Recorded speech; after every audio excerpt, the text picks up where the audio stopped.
NBC Bearings நீண்ட ஓட்டத்திற்காக India's leading bearings manufacturer and exporter from CK Birla Group.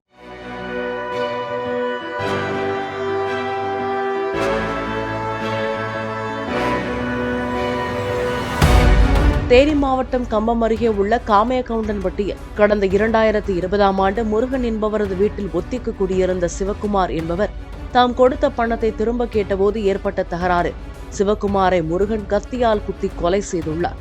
இந்த சம்பவத்தில் முருகனுக்கு ஆயுள் தண்டனை விதித்து தேனி நீதிமன்றம் தீர்ப்பளித்துள்ளது.